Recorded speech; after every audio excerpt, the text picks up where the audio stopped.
Hello, everyone. It's Friday, December the 11th. Regretfully, we've had another 37 deaths since Wednesday. I'll read those to you in just 1 second.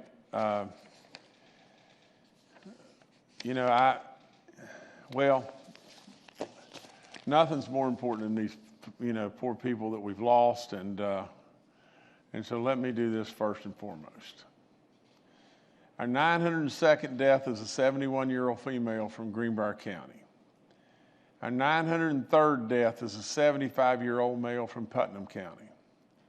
Our 904th death is a 92-year-old female from Greenbrier County. Our 905th death, a 90-year-old female from Preston County. Our 906th death, a 77-year-old male from Wood County. Our 907th death, an 80-year-old male from Mineral County. Our 908th death, a 77-year-old male from Mineral County. Our 909th death, a 78-year-old male from Brooke County. Our 910th death, an 86-year-old male from Wood County. Our 911th death, a 75-year-old male from Kanawha County. Our 912th death, an 80-year-old male from Kanawha County. Our 913th death, a 72-year-old female from Boone County. Our 914th death, an 83-year-old male from Kanawha County.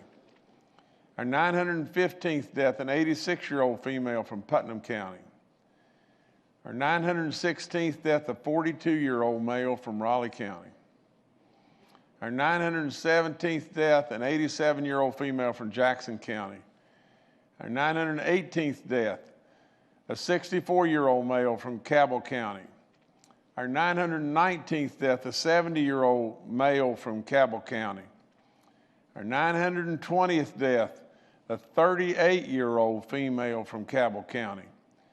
Our 921st death, a 59-year-old male from Hancock County. Our 922nd death, a 90-year-old female from Hampshire County. Our 923rd death, an 85-year-old female from Greenbrier County. And I want to read this one again because I messed it up just a second. Our 922nd death, a 90-year-old female from Hampshire County. Our 924th death, and gosh, bless this lady. Bless her, and bless all these great people. But listen to this. Our 924th death is a 101-year-old female from Wyoming County. Our 925th death is a 76-year-old male from Jefferson County. Our 926th death, a 74-year-old female from Hampshire County. Our 927th death, a 97-year-old female from Preston County. Our 928th death, a 69-year-old male from Ohio County. Our 929th death, an 82-year-old female from Ohio County. Our 930th death, a 91-year-old female from Ohio County. Our 931st death, a 90-year-old male from Ohio County. Our 932nd death, an 86-year-old male from Mineral County. Our 933rd death, a 93-year-old female from Nicholas County. Our 934th death, a 69-year-old female from Ohio County. Our 935th death, an 84-year-old female from Kanawha County. Our 936th death, a 77-year-old male from Mineral County. Our 937th death, a 95-year-old female from Mineral County. And our 938th death, a 61-year-old male from Mineral County. Well, you can see,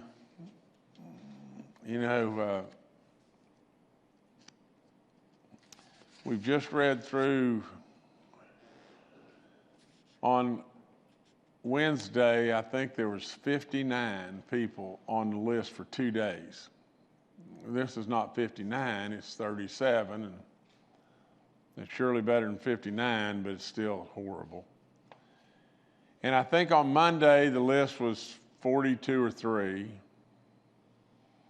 Today, if you'll just think about this list encompasses people from an early age of 38 to an older age of 101. The weighted end is surely with our elderly, but lots and lots and lots of tremendous wisdom. Wisdom is leaving us. And our elderly, for the most part, year after year we lose some of our elderly folks. We're losing a disproportionate share of our elderly by all means. And that wisdom, that training, that experience, all those years is being passed on or could have been passed on to our youth over and over and over, and now they're gone. So in the last 24 hours, we had 942 new positive cases. That's down a little bit. Our daily positivity rate has dropped down from, I think it was at close to 7. It's at 4.07, and that's surely going the right way. I don't know if it's just a blip on a screen or whatever, but our cumulative rate is now at 3.99. It's still lots and lots better than most throughout our land, and being the U.S., but it's still not what it needs to be. Our active cases are up to almost 20,000. We almost have 40,000 that have recovered. We have a record high of 697 now patients that are hospitalized and 193 patients in the ICU units. Yesterday, we tested 18,500 and a few other West Virginians. That's terrific. But our RT number is at 1.13. It's the 13th worst in the country right now. We have a grand total of 36 counties that are in the red and the orange out of 55. As I said before, if you just went purely on the infection rate and no other rate, 54 out of 55 counties now would be based in the red. In trying to keep things open, it has surely been an incredible challenge. We continue to listen to all the experts, and the simple fact is just this. West Virginia, your numbers compared to other states are still great. Absolutely, without any question, we could have a wholesale shutdown and shut down everything in this state and probably make things better. But on the other hand, who in the world wants to go through a complete shutdown of our state and bear all the consequences that we would have to bear?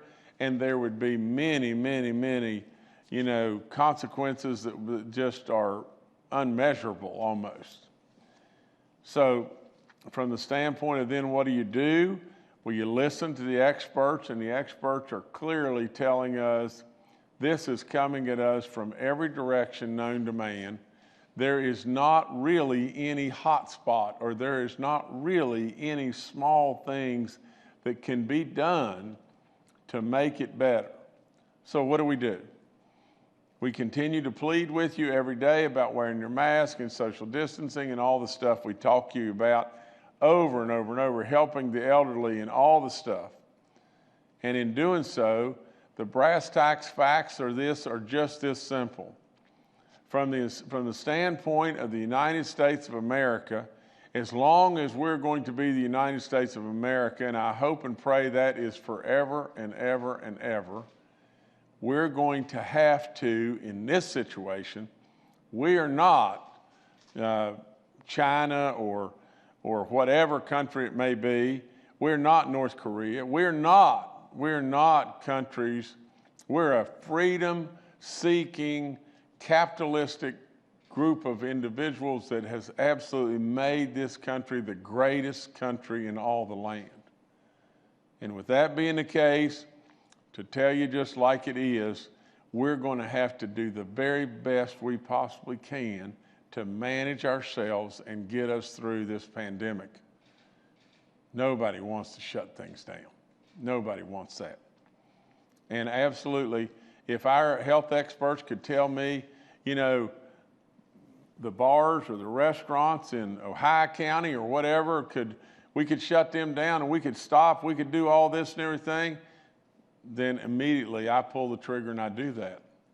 But really and truly, in this situation, we all know that that our ticket to get across the finish line here is the closeness to the vaccine. I'll talk to you about that in just a second. But in the meantime, I plead with you to wear your mask. I plead with you absolutely with all in me to take care of the elderly and to try to help them in every way you possibly can. Now, before I go into all the vaccine stuff and everything, and I want to tell you about that because that's major, major news, I want to tell you of news that we got yesterday out of the clear blue nowhere, and it is devastating news to the northern part of our state. You know, we got the news yesterday, and if I mispronounce this, but I think it's Viatris is the new name that was adopted about 6 months ago for Mylan pharmacies or pharmaceuticals.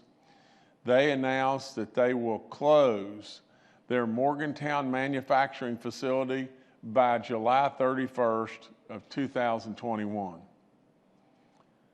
To be perfectly honest, you're talking about 1,500 employees that will lose their jobs. And that means 1,500 great West Virginia families are going to really be affected. These are great, high-paying jobs.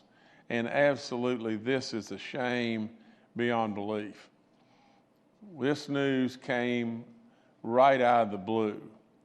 And this afternoon, as soon as this briefing ends, in fact, I think the call is scheduled for 1 o'clock, I'll have a scheduled call with the management team of Viatris and in hopes of trying to come up with some level of option and some level of something to save these jobs. You know, it's truly an amazing facility. There's no question about that. It's been in operation since 1965, and I think that there's still a real shot. And I know there's some really heavy lifting and lots that's got to be done. But I am, you know, like I said, this one came from no man's land. And so this is all news to me. It came last night, came yesterday. The net of the whole thing is we're not going to give up. I mean, we're not going to give up in trying to find a way to save these jobs and whatever. But right at this moment, it is devastating news. Like I said, I'll be on this call at 1 o'clock, and we scheduled a call last night, and I've got to think that there's got to be some way. There has to be some way to save those jobs. The only other announcement I want to just touch with you just 1 second on, and it's playing baseball, minor league baseball, you know, in the city of Charleston. I know that it came out, that Major League Baseball did not have a thing settled to be able to bring, minor league baseball back to Charleston. And obviously there still remains financial obstacles that are between the owners and West Virginia Power and the Major League Baseball. And the cities and the county as well, and I am standing ready to try to help any and everybody. I have been on the phone my office has been on the phone with Major League Baseball as recently as yesterday afternoon, and they absolutely assured us that we would have a team and we would be playing minor league baseball at the Power Park. They said there's still some rough edges that have to be worked out, but nevertheless, I am very confident that the Power will prove what a fantastic partner that they've been, and that they'll continue to be, and all this will get worked out with Major League Baseball. But right now, we don't have it worked out, and I stand ready to be able to try any way I possibly can to assist with the Major League Baseball partner, the owner's partner, the city, the county, but we got to get this done.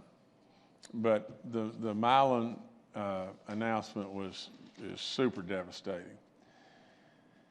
Let me switch channels and go to you, and I got to read a little bit to you about the vaccine and all this and everything. But before I go there, I do want to say just this, that the lady that passed away in Wyoming County is 101 years old. It just came to me really that she was probably alive, or born, I guess, in 1919. She would have been alive, I guess, in the first pandemic. And oftentimes I talk about there's none of us. Well, there is one of us that was around. But it's an incredible life, a celebration of an incredible life. But daggone, we just hate like crazy that we're losing people because of this terrible killer that just swept across our land.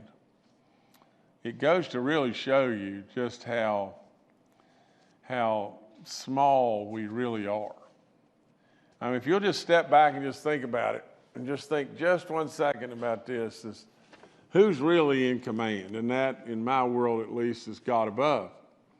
And it shows just how fragile or primitive, or whatever the word may be, that we really are.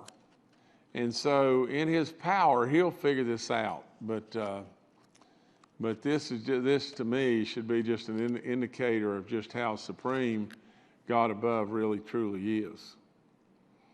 As far as the vaccine update, the FDA's Independent Advisory Committee met yesterday to discuss Pfizer's request for emergency use authorization, and will meet December the 15th to discuss Moderna's request for emergency use authorization. The FDA has not yet granted authorization for emergency use for Pfizer, the COVID-19 vaccine. We have been told within 24 hours of approval, the federal government will begin distributing vaccines to all the states. Once West Virginia receives the vaccine, we will begin distribution within 24 hours. The rollout of our COVID-19 vaccination program will be challenging. It'll take a lot of work, but without any question, between the National Guard and all the players that are working with them, they'll get this done. The Moderna vaccine today looks like we're going to settle into a total of 32,600 doses. Pfizer, as we announced earlier, I think it was 16 moving to 21 very, very quickly. Pfizer will come out a week before. Safe and effective COVID vaccines are coming to West Virginia soon, and we will be ready to get them to West Virginians. We're also working to make sure that the cost will not be a barrier for any West Virginian that will be vaccinated. I've got one more page to read to you, and that is our allocation plans, and they're all new. These are detailed allocation plans. Today, we have additional details on the allocation plan. We will get a limited supply of vaccines at first, so our team of experts are still finalizing the plan to make sure that the vaccines are available to West Virginians, starting with those who are at the highest risk. We have 2 phases for allocation, and you should see them on the screen.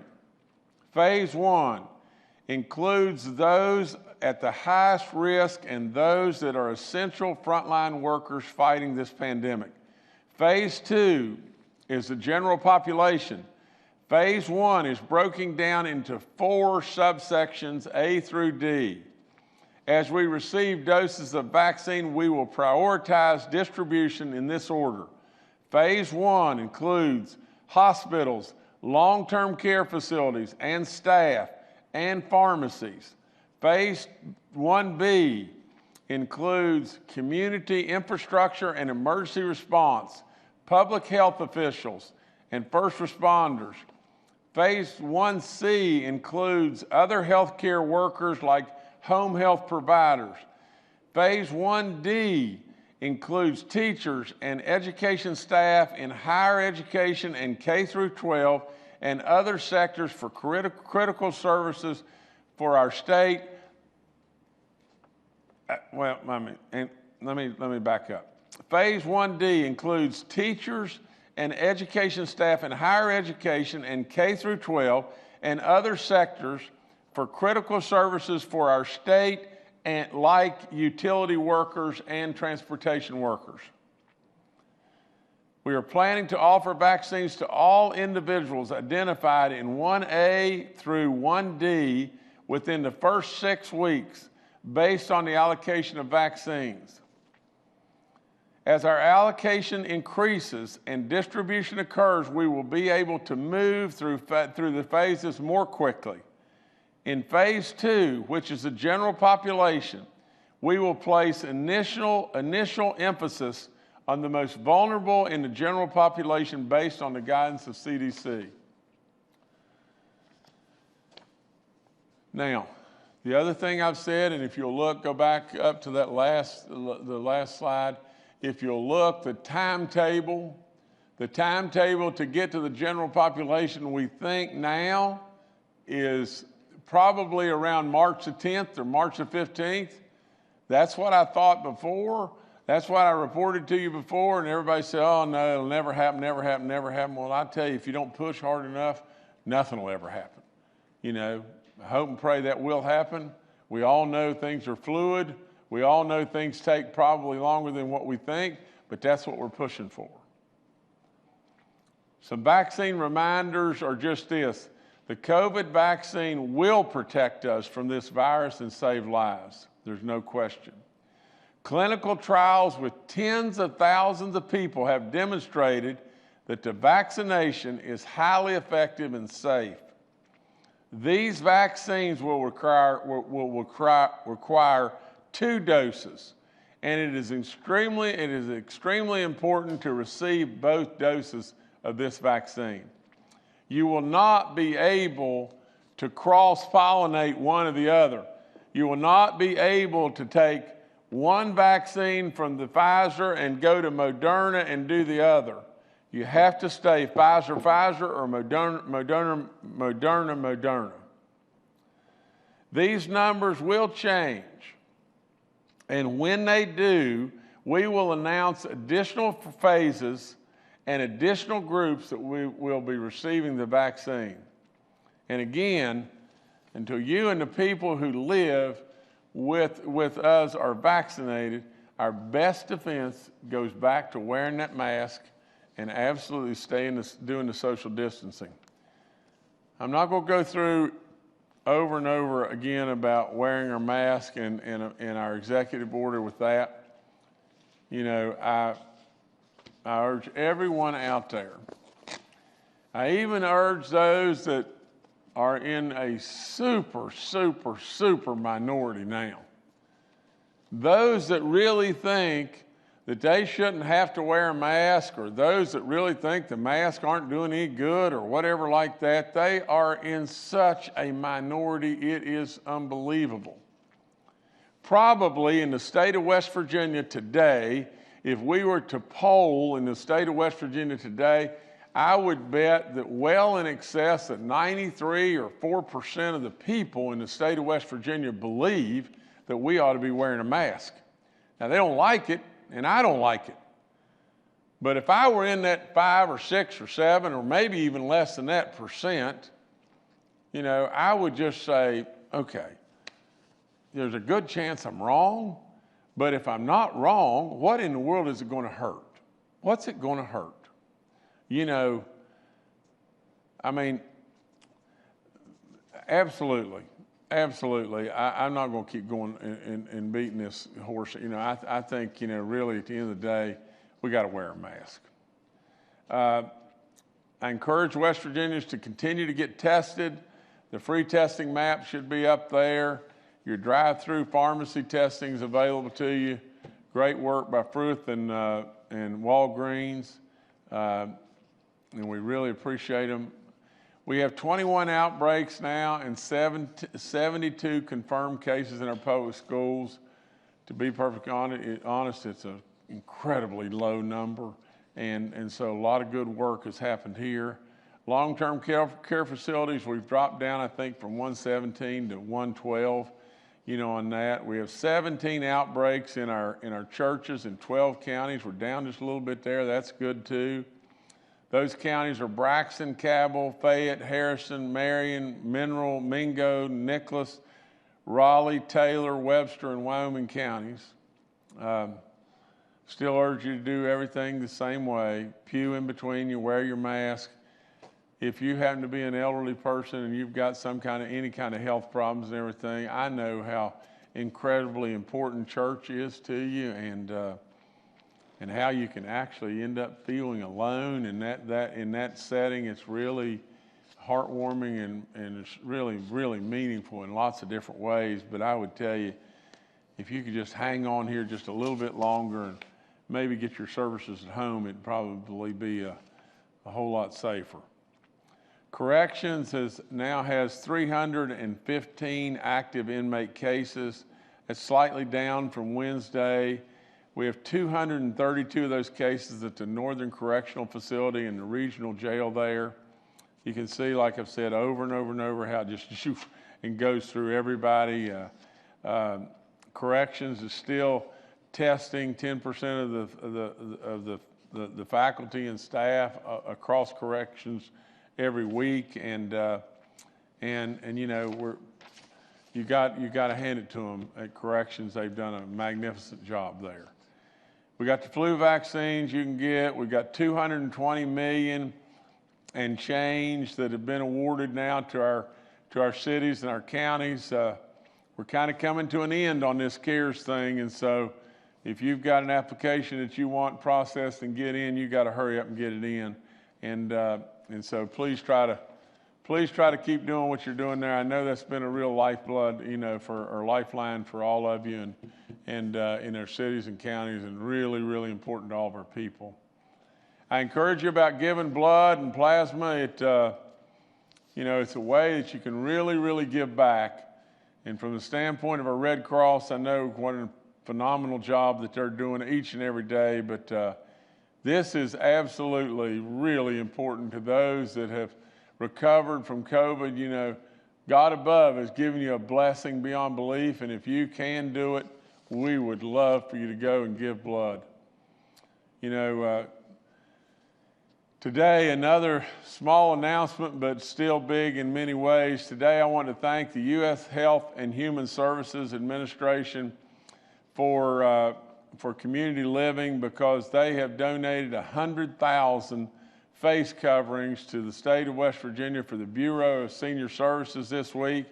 These face coverings will be distributed throughout West Virginia, throughout the West Virginia Aging Network to senior centers in all 55 counties. Commissioner Roswell and all the aging staff across West Virginia continue to do amazing work. We've seen it all over the place.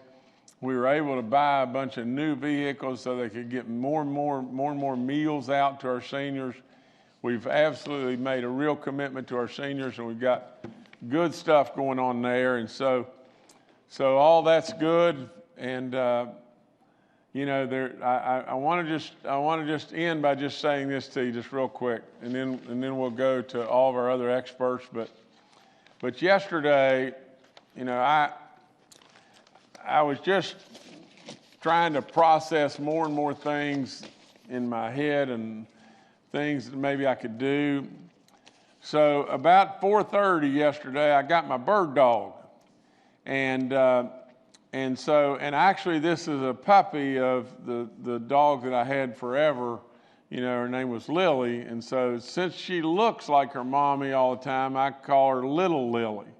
And so little Lily and I went to grouse hunt about 4:30 yesterday afternoon. And you know how oftentimes we didn't see a grouse. We didn't jump a single bird. And so there surely wasn't ever a shot fired in my shotgun or anything like this. But for about an hour, right before dark, we went. And she would run along in front of my little four-wheeler, and I would be calling to her, and from time to time, and she'd come back and just pet her and all that kind of stuff. And I thought a lot about, just the beauty of West Virginia, stuff that I've told you many times on here, and thinking about, purchasing your hunting and fishing license early and everything. And so right at sunset, this scene I'm going to show you right now just came up, and so that's little Lily standing there. And this is overlooking the mountains throughout southern West Virginia. And I'm going to tell you, I didn't need to get a grouse yesterday, and I didn't need to shoot at something yesterday, but I'm just telling you, if you don't get out there and you don't get out in West Virginia, you don't see that. And really and truly, I don't know how it could be more beautiful. This state abounds with this every day. And so take advantage of what, our great leader of the band, Steve McDaniel, is telling us, and Chelsea Ruby, about getting out into West Virginia and enjoying the nature and enjoying the beauty of this state. If that doesn't calm your soul, and that's just, then I don't know what's wrong with you. But again, I surely sat right there, said a big prayer for all those that are really having a hard time in all this, and especially all those that we lost. But and there's my little buddy. He jumped over in my lap. So anyway, you guys, thank you so much. All right, thank you, Governor. Let's now go to Dr. Clay Marsh, our coronavirus czar. Well, good afternoon. It's always great to be with each person that tunes in on the call. I want to both reinforce what the governor has said and also add a bit about the upcoming, what we perceive to be the upcoming approval by the Food and Drug Administration for the Pfizer vaccine. And then we anticipate the Moderna vaccine will follow. In the country yesterday, we had more Americans die than any other single day in the whole pandemic. And as the governor reads those names of West Virginians every day, every press brief who have died, it really reminds us that we have an immense responsibility to each other, both in this state and in this country. And people are looking for leadership. And I think the governor has certainly provided the state of West Virginia tremendous leadership. But the kind of leadership we really need is each one of our leadership and our commitment to protect ourselves and protect each other. There was an article out of an Israeli newspaper that basically stated that if enough people wear face masks and physically distance and avoid the kind of environments where we can see the rapid person-to-person spread of COVID-19, then that's actually better than a vaccine because everybody can participate.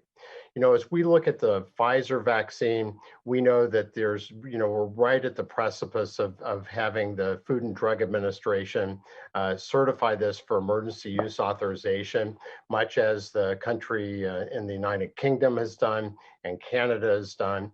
Looking at all of the information, and I've certainly had an opportunity to read the research studies that have been published in scientific journals, to read the brief that has been prepared by the FDA for the most important points of this Pfizer vaccine, and will follow with the Moderna vaccine. What we see is this vaccine that we're about to get approved, I believe, for use in the United States and in West Virginia early next week, is a really safe vaccine. The way it's made is really a game-changing approach.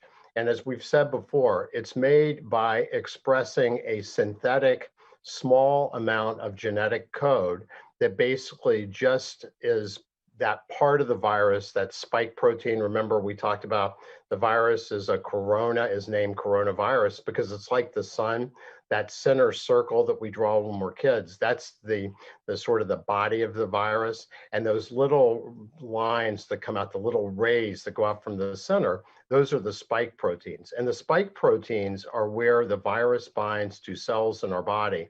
So all of the immune focus, whether it's the antibodies that President Trump got from Regeneron or the new drug that Lilly has made, or our natural immunity versus the virus, is all directed at those spike proteins. So we block the ability of the virus to get into our bodies. And this very small piece that's genetically made, synthetically man-made, and instructs our bodies to respond only against that spike protein is really safe because it's not the virus. So there's no way that anyone can get infected with that. It is really, really effective. We know that 95% of people that got this vaccine or got the Moderna vaccine, both which are made almost the same, were protected against getting COVID-19. And as we go forward, we know that the most important thing for our country and our state right now, as the governor's talked about how many counties we have turning red and looking at infection rates rising. As I said, death rates in the United States are rising. Hospital rates are rising more than ever before. And we're going to average 200,000 new cases a day in America and over 1,000 in West Virginia, is to take the vaccine. And there is a false claim that's been going around social media sites, which I want to make sure that we address, is that this vaccine has a potential to make women sterile or infertile. And that's just false. And as we look at 42,000 women who have been pregnant and infected with COVID-19, we don't see any problems with the body's natural immunity, which is at the spike protein, to interfere with pregnancies, or we haven't seen people with COVID-19 who've had any complications related to childbearing or pregnancy or delivery. And a person who has created this falsehood on social media basically identified a very small part of the spike protein, which shares some very remote similarity with a protein that's necessary to make the placenta, which is where the baby rests.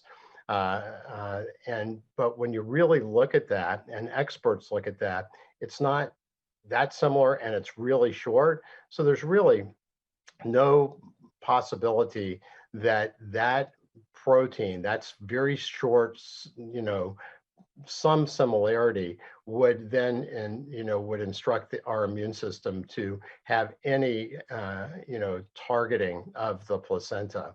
So again, as we have seen a lot of misinformation on social media, this is one with misinformation. And as we follow closely 44,000 people who were part of the clinical trial for the Pfizer vaccine and 30,000 people that were part of the clinical trial for the Moderna vaccine, the only real complications we see is just like if people have gotten the shingles vaccines, is pain in the arm when you've gotten the vaccine, particularly the second vaccine. And some people feel a little punky and, like a little bit of kind of not feeling great, fatigue, and maybe a few muscle aches. And that's not being infected with the vaccine. That is your immune system revving up to then deal with the COVID virus if it ever comes and infects you.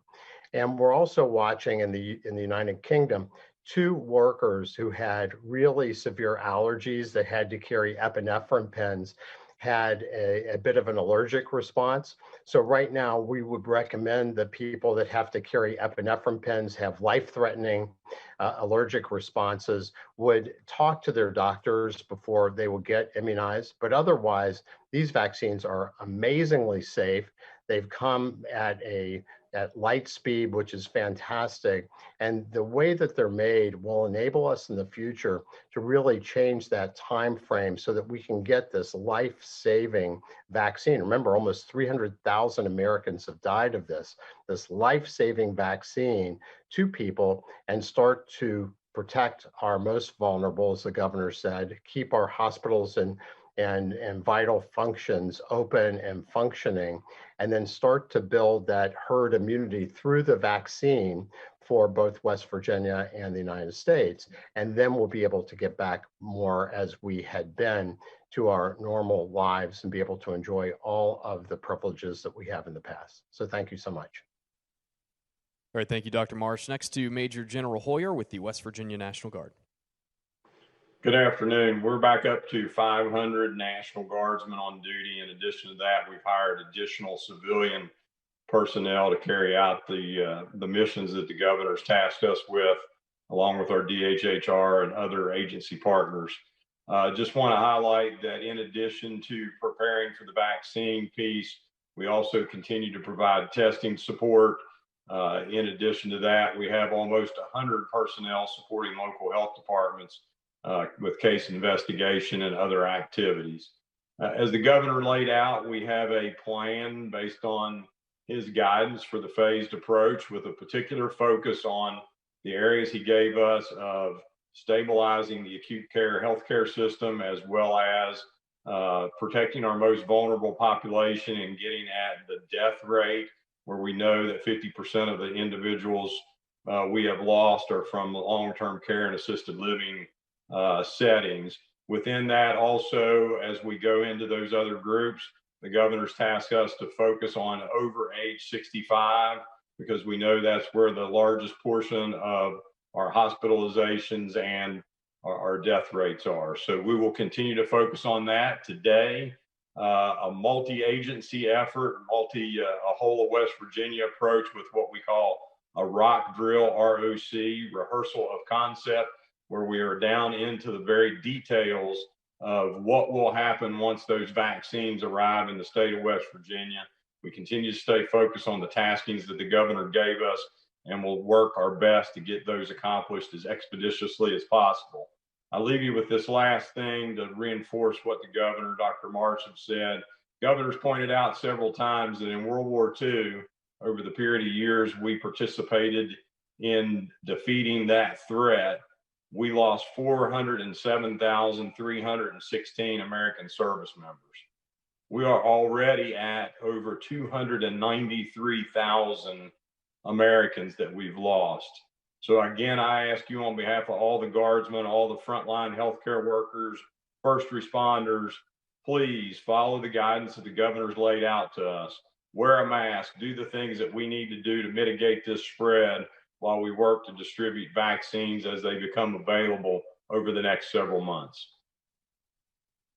Thank you, General. Next, we'll go to Secretary Bill Crouch with the West Virginia DHHR.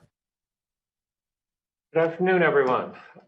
Just want to make one announcement today that effective immediately, the state will no longer be offering the in-home vault testing kit as we have for the past week or so. There are several reasons for this. One is the time lag on getting the results back, given the fact that a face-to-face interview must be done online, and then the sample taken, a sample mailed to the individual, then the sample must be taken and then mailed back to the company. That's resulting in some longer lag times than we would like. As you know, we talked about difficulty in turnaround time with labs in many instances where that has slowed down. That ends up being around 5 days or so, which is too long, especially if someone is positive, to be able to do contact tracing and do what we need to do. We also looked at the cost of this, which is on the upper end of the scale of all of the labs we use. I want to mention that this is a high quality test. This is a PCR test, which is the gold standard for COVID testing. So we will continue to use these kits, but they will be used in other formats, other places than in home. So that that is stopped at this point. So that's all I have. Thank you. Thank you, Secretary. And last from Dr. Ayn Amjad, our State Health Officer. Good afternoon. We do know that COVID fatigue or pandemic fatigue is affecting a lot of people. We do want to remind everyone about wearing masks or face coverings is important. The CDC does estimate that about 50% of people with COVID-19 are asymptomatic, so wearing masks and social distancing is very important. This is why we do stress these on our briefings and through various messaging and local health departments as well. So try to wash your hands, keep socially distanced, and avoid large crowds. We do know that with the holidays coming up, family gatherings are important, but wearing your masks in these situations is important as well. Social isolation is becoming a problem. People have depression and anxiety. We're seeing high rates of suicide, even overdoses in the state as well as across the country. So if you think you know someone who's suffering from these feelings of depression and isolation, please try to give them a call. And remember to wear your masks if you do need to go out shopping. If you can buy some of the supplies for your family members, especially if they're elderly, as the governor has mentioned, try to do that as well. Thank you. Thank you, Dr. Amjad. We'll now go to questions from members of the media. The first today from Kenny Bass with WCHS and Fox 11. Hi, this is Kenny Bass with Channel 8 and Fox 11 in Charleston. Governor, I know that you were celebrating the opening of a new business in Snowshoe and that millions of dollars have been invested in Timberline and to get those resorts up and running and in top shape for the ski season. As we approach the ski season in those areas, and it'll move south into Gents and Winter Place and also up at Canaan Valley, what is the plan or what are the concerns about thousands and thousands of people coming to the state? 99% of the people who are going to be at those facilities are going to be from out of state. And with the vaccine not really hitting the general population until mid-March, where are you on the scale of, we're going to take a really close look at it. We have measures in place. While skiing is an outdoor event, there are a lot of indoor activities take place at those facilities, the restaurants, the lodges, the common areas. So if you could touch on the attention being paid to the ski industry in this season, I'd appreciate it. Thank you. Well, Kenny, as always, I appreciate your question. 3 months ago, we had extensive work, with the West Virginia Ski Association, and through that time, we came up with all kinds of guidelines and stuff that, that would be in place as far as, for the up and coming ski season. I believe with all in me that they'll do everything within their power to make things as safe as they can possibly be. From the standpoint, I think if you check, there's a really nice video that's up. It's a protocol to the guests that are coming to Snowshoe, and I'm sure the same is true at all of our different ski facilities across our state. But this video was really, really good. And I do take a little issue. I don't know that 99% of the visitors are coming from out of state, but I know that number is large. But at Snowshoe, this video, it went over all the different protocol, like that mask would be mandatory in all buildings, on all lifts, on all lift lines or lift lines, in all these different places. They said, over and over that, skiers, if they're removing their mask while they're skiing, that all that would be, that they would recommend the safety standards that they've done in the past, from the standpoint of staying, a decent distance apart from one another, just from a safety standpoint. They said, that there's all kinds of protocols that are in place, now that if you come together, stay together, meaning that the people that are coming, in a family or whatever, they want them to stay together on the slopes and whatever it's at. But these people they're on their game. Of course, the restaurants are still at 50% capacity. They're doing, again, I give them lots and lots of credit. I give lots of credit to our tourism people and all the different people that are making all the licks and making the things happen and making West Virginia be a really safe place to come to. Let's just go back in time. And I just thought of this while I was trying to answer that. But Not long ago, the Hatfield and McCoy Trail issue was coming out, and we're going to open up our trails to our Hatfields and McCoys, visitors and everything that come. And we thought, oh my gosh, the sky is falling, this will be a real mess and everything else. And from what I know, it was a tremendous success.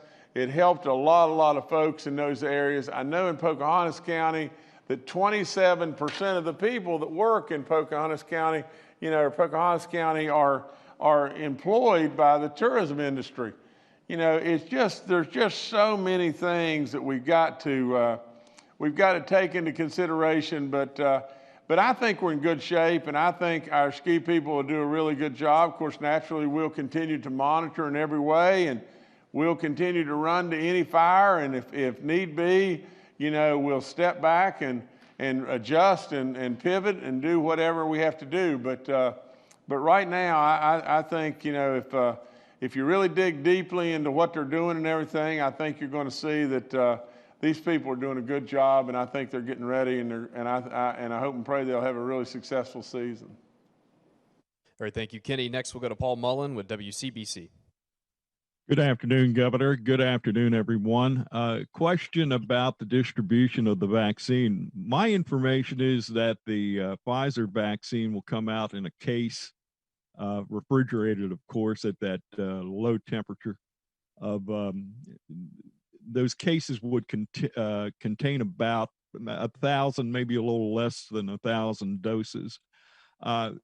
Getting that vaccine around, is that going to be a problem once you open the case, that it will degrade to the point that it would be a non-effective vaccine? I guess this is a question to General Hoyer.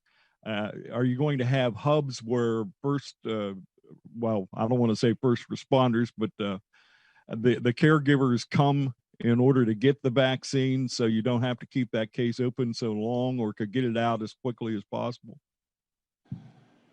Well, before I go to the general, because he's way too humble to say this, but and it was Paul, is that correct?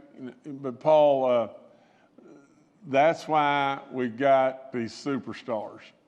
Now, he'll be too humble to say this, but I'm going to tell you this, that if you could just see the rundown of all that they have done to be prepared, to be able to handle just the very situations that your question poses, this is why we have the greatest military in the world. That's why they protect us all over the globe.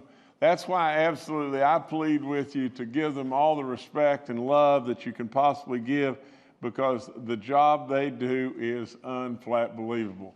General Hoyer, you take it from there, please do. Yes, sir, Governor. Thank you.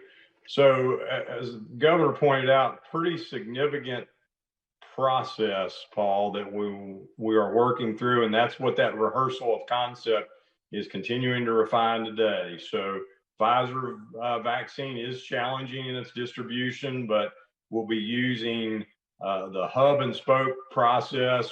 We'll have dry ice containers to move the vaccine to the actual end distribution point to maintain the integrity of the temperature. Then it'll be constituted by a pharmacist injected additional doses that may be available based on somebody not coming to work that day.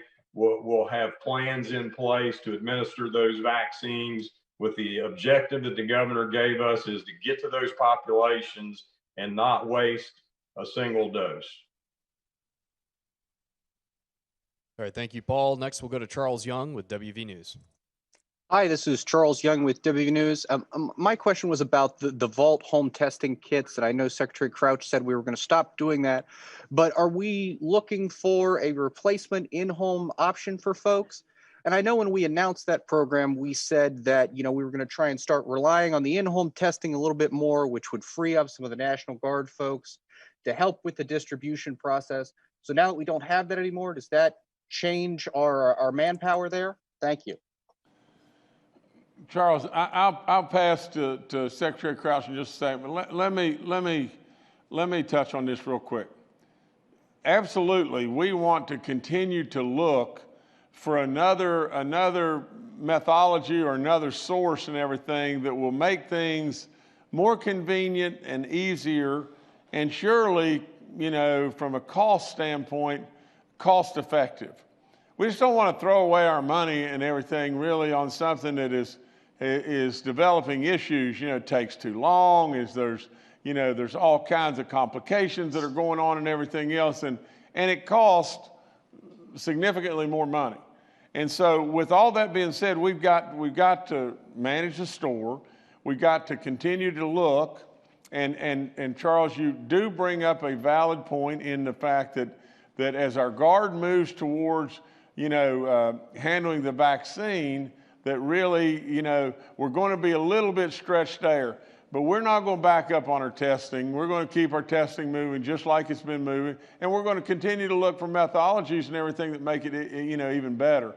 And so in this situation right now is not working on several different fronts. And I think that's what you heard from Secretary Crouch. But Secretary Crouch, you can add to that, but I think that pretty well sums it up. Yes, Governor, it does. And thank you, Charles. It's a great question. This was a new approach that we wanted to try. Again, the lag time in terms of getting results back to make it not the best approach. We're looking at, and I think we mentioned before, self-testing lanes where we can use fewer individuals involved in that process, fewer guard, because the guard are pivoting over to development of and implementation of the vaccine plan. So we are looking at a variety of issues along those lines. Again, it's a quality test, so we may look actually at providing these tests to individuals who are in home. That takes a little more time. So, but we're exploring other options. We're trying very hard to make sure that we keep our testing numbers up as we see the guard pivot away from local health department assistance there. So. That's a good question, and we'll keep you posted on how we do with that. You can certainly look on the 7-day tab on our dashboard to see what our testing numbers are daily. So thank you for that. Great, thank you, Charles. Next to Mark Curtis with Nexstar Media. Good afternoon, Governor and cabinet members. I've received 2 calls from people who are very concerned because they were charged for their testing. One person went to Walgreens and was charged, I believe, $89 for a test. Another woman went to a drive-through testing site in Cabell County, and this lady's a child care operator, a child care center operator. She's not wealthy by any means. She was charged $200. Everyone's under the impression these tests are free. What happens? Are you looking into cases where people have to pay, and under what circumstances do people have to pay? Okay, Secretary Crouch, you got to handle this one. Yes, sir, Governor. I'd certainly like to get more information on that, Mark. I've never heard of anyone being charged $200.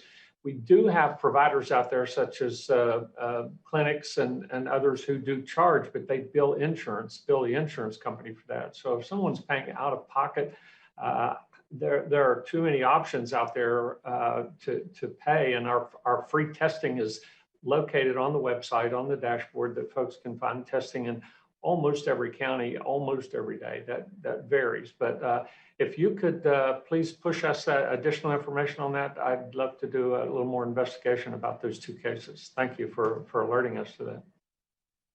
All right, thank you, Mark. Next to Taylor Stuck with the Herald-Dispatch. Hi, everyone. Hi, Governor. This is Taylor. Shutdown or no shutdown, restaurants and bars, they're still struggling, as you know. And I've talked to a small business owner in Huntington, and he had some ideas. So I was just wondering if you had considered doing things like allowing third-party delivery of alcohol, the carry out of like sealed cocktails, or other options like maybe waiving fees for breweries, other things that could help the restaurant and bar industry. Thank you.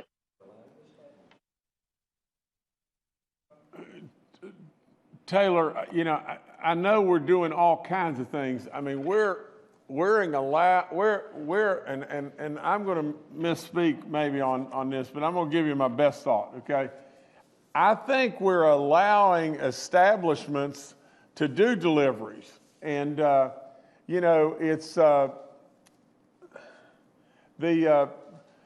there's problems with the deliveries naturally, from the standpoint of third-party deliveries are difficult to monitor, that the deliveries are being made to parties of appropriate age. And so there's issues and there's things you got to work through, but we're trying to work with we're trying to work with all these businesses to make things as good for them as we can possibly make, and still be able to do things like verifying age and that kind of stuff. And we're not sending alcohol and stuff like that to our minors or whatever. But I'll check into it a little bit more. But that's pretty much what I know.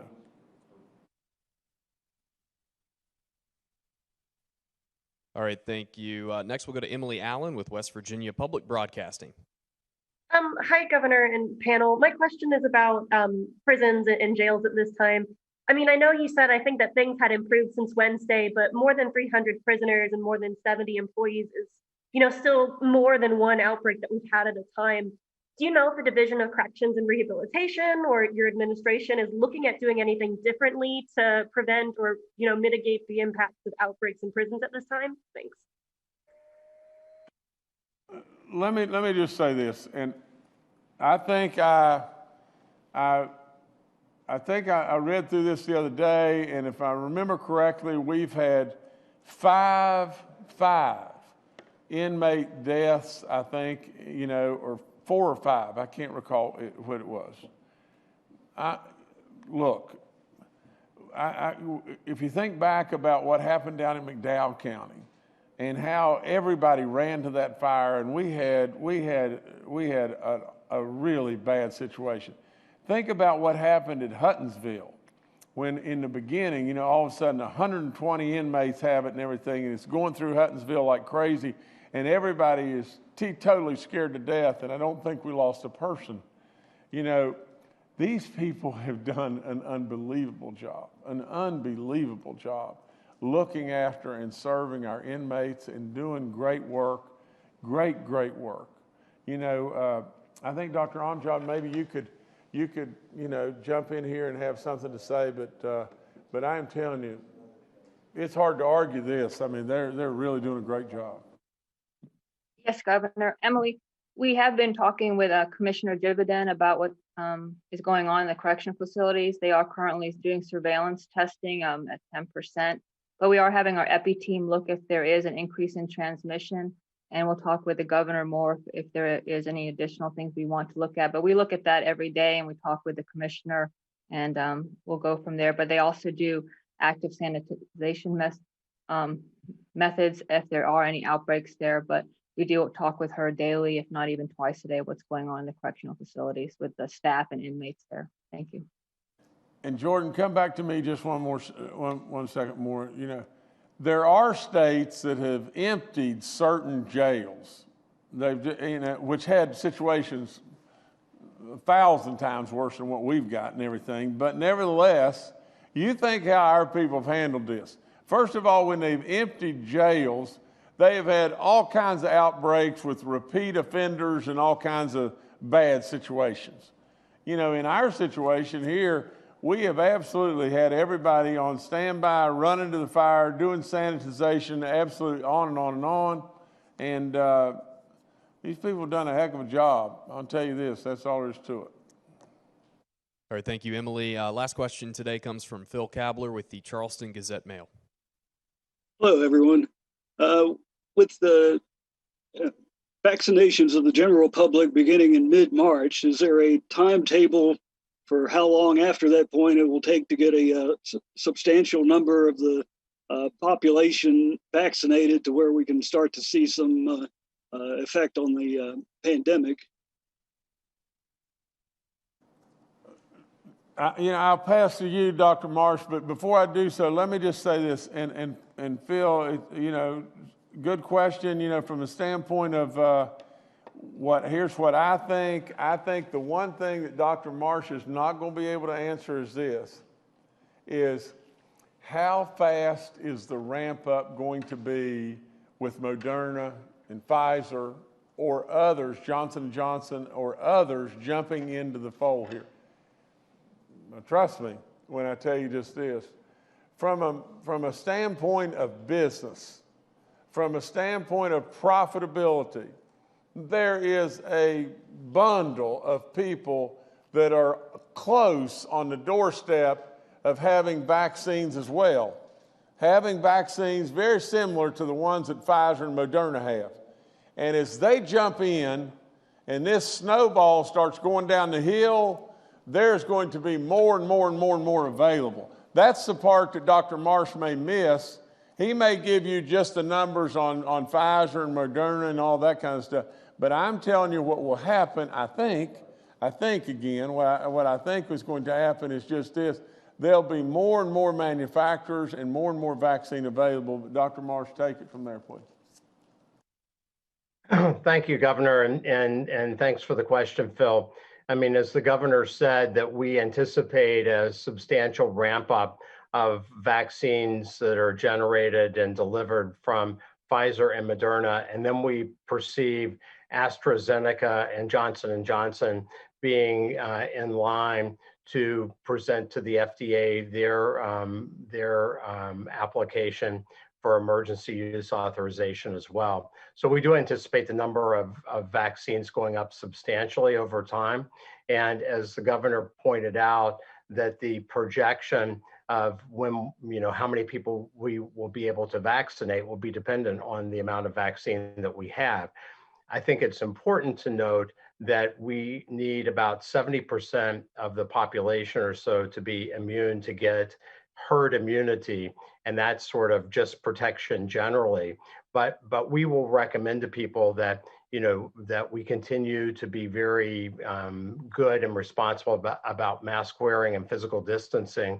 And as we roll this out to the general population, we of course will try to prioritize, as the governor has instructed us, the people who are at the most risk of severe illness and of dying from COVID-19, because that then will save lives, as the governor has asked us to do, but also it will protect that vital capacity in our hospital systems as well. So I think as we go forward, we should see a great benefit from the vaccinations, all the way through, including as we get to the general population. But by the time everybody is vaccinated, I think that's going to depend a lot on the amount of vaccine that we have.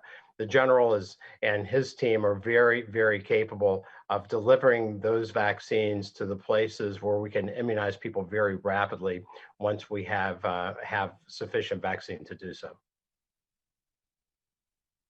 All right, thank you, Phil. Governor, I'll turn it back to you. Okay, just a little follow-up to Phil, too. Phil, none of us know for sure. None of us, not Phil, not Dr. Marsh, not myself.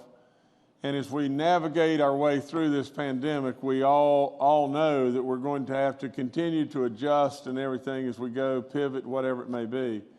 But with all that, I think that the people of West Virginia, have surely given me their trust. And with that, I've tried to tell them the very best that I could possibly tell them of what I thought and what the truth really, truly was. Really, when it really boils right down to it, I believe that this great country and our great pharmaceutical people and our great manufacturers and everything, we have always risen to the call. As far as how we handle and get the vaccines to the people, our great military and healthcare communities and everything, they will rise to the call. And as far as how we get things to our people, as far as vaccines to our general public, I hope and pray that I'm right in that it will be faster than what we think. And so with all that being said, sure, there's rough seas, and sure, there's going to be bumps, but I choose to be optimistic, not unrealistic, just optimistic. And when I go, before I leave, I just want to go back to that. And Jordan, if you could post that sunset, one more time, if you could pull that up real quick, and I'll talk just 1 second. Yesterday, or today rather, New York City just decided that they're going to shut down all indoor dining. You know, they just keep doing things in New York City where they're just reacting, and all of us have seen how New York City has responded, and all of us have probably been pretty disappointed, you know, to tell you the truth. You know, listen to me when I say this. West Virginia, you have done so good, so good. And just keep doing all the good you're doing. We're trying to do everything in our power right here, in our power. But if you'll just look at that sunset just 1 second and just think, could any of us possibly, no matter what we had done, could any of us ever have the power to create such beauty as that right here in our state of West Virginia? The state that is called almost heaven. God above sent us that right there. And God above blesses this great state every day. We're going to get through this. We're going to get through this with His help and all of your help. You've done good stuff, West Virginia. Just keep at it. We'll get through this. All of us have got to keep pulling the rope together. We've done that magnificently. We do not want to fragment. It's tough enough the way it is, but it can only get tougher when you start going in 50 different directions all at one time. Anyway, thank you a bunch for hanging in there with me. Thank you now.